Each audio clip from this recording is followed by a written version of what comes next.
ബസ്സിൽ വെച്ച് ലൈംഗികാതിക്രമം നടത്തിയെന്നാരോപിച്ച് സമൂഹ മാധ്യമത്തിലൂടെ ദൃശ്യം പ്രചരിപ്പിച്ചതിൽ മനംനൊന്ത് കോഴിക്കോട് സ്വദേശി ജീവനൊടുക്കിയതിൽ പ്രതി ഷിംജിത മുസ്തഫയ്ക്കെതിരായ പോലീസ് റിമാൻഡ് റിപ്പോർട്ട് പുറത്തുവന്നിരുന്നു.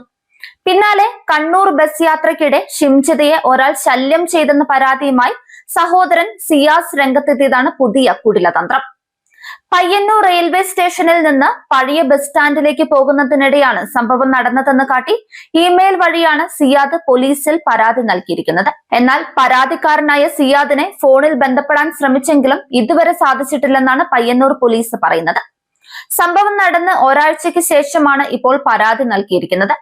ഷിംജിതയുടെ റിമാൻഡ് റിപ്പോർട്ടിലെ വിവരങ്ങൾ പുറത്തു വന്നതിന് പിന്നാലെയാണ് സഹോദരന്റെ ഈ നീക്കമെന്നതും ശ്രദ്ധേയമാണ്. ബസ്സിനുള്ളിലെ CCTV ദൃശ്യങ്ങൾ പരിശോധിച്ചതിൽ അസ്വാഭാവികമായി ഒന്നും കണ്ടെത്താനായിട്ടില്ലെന്ന് പോലീസ് റിമാൻഡ് റിപ്പോർട്ടിൽ വ്യക്തമാക്കുന്നുണ്ട്. യാത്രാ സമയം ഷിംജിത ബസ്സിലെ ജീവനക്കാരോടോ മറ്റ് യാത്രക്കാരോടോ പരാതി പറഞ്ഞിട്ടില്ല. ബസ്സിൽ നിന്ന് സാധാരണ രീതിയിലാണ് ഇവർ ഇറങ്ങിപ്പോയത്. മുൻ പഞ്ചായത്ത് മെമ്പറും അസിസ്റ്റന്റ് പ്രൊഫസർ യോഗ്യതയുമുള്ള ഷിംജിതയ്ക്ക് നിയമങ്ങളെക്കുറിച്ച് വ്യക്തമായ അറിവുണ്ട്. എന്നിട്ടും വടകരയിലോ പയ്യന്നൂരിലോ പരാതി നൽകാൻ അവർ തയ്യാറായില്ലെന്നും റിപ്പോർട്ട് ചൂണ്ടിക്കാട്ടുന്നുണ്ട്.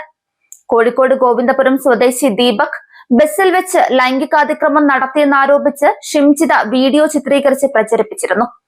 ഈ വീഡിയോ സോഷ്യൽ മീഡിയയിൽ വൈറലായതോടെ ഉണ്ടായ മനോവിഷമത്തിലാണ് ദീപക് കഴിഞ്ഞ ശനിയാഴ്ച ജീവനൊടുക്കിയത്.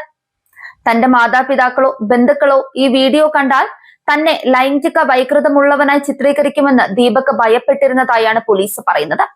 സംഭവ സമയത്ത് വടകര പോലീസിൽ വിവരം അറിയിച്ചിരുന്നുവെന്നാണ് ഷിംജിത ആദ്യം മൊഴി നൽകിയത്.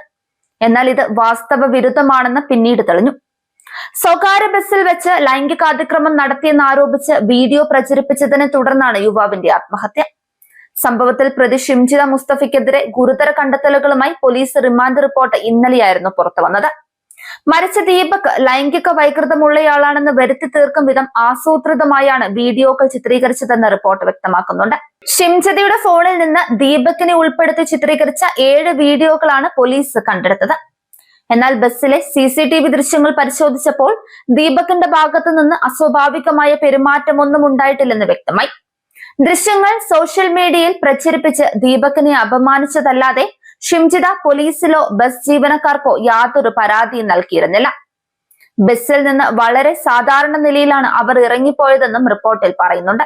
വടകര ചോറോട് സ്വദേശിനിയായ ഷിംജിതയെ ദീപകിന്റെ അമ്മയുടെ പരാതിയിൽ ആത്മഹത്യാ പ്രേരണാ കുറ്റം ചുമത്തിയാണ് മെഡിക്കൽ കോളേജ് പോലീസ് കഴിഞ്ഞ ദിവസം അറസ്റ്റ് ചെയ്തത്. ഒളിവിൽ പോയ പ്രതിക്കായി ലുക്കൌട്ട് നോട്ടീസ് പുറപ്പെടുവിപ്പിച്ചിരുന്നു. ആക്രമണ സാധ്യത കണക്കിലെടുത്ത് മഫ്തിയിലെത്തിയ സംഘമാണ് ഇവരെ കസ്റ്റഡിയിലെടുത്തത്. കുന്നമംഗലം ഫസ്റ്റ് ക്ലാസ് മജിസ്ട്രേറ്റ് കോടതി പ്രതിയെ 14 ദിവസത്തേക്ക് റിമാൻഡ് ചെയ്തു. നിലവിൽ മഞ്ചേരി വനിതാ ജയിലിലാണ് ഷിംജിതയുള്ളത്. പ്രതിക്ക് ജാമ്യം നൽകുന്നത് ഇത്തരത്തിലുള്ള കുറ്റകൃത്യങ്ങൾ ആവർത്തിക്കാതിരിക്കാൻ കാരണമാക്കുമെന്നും പോലീസ് കോടതിയെ അറിയിച്ചു.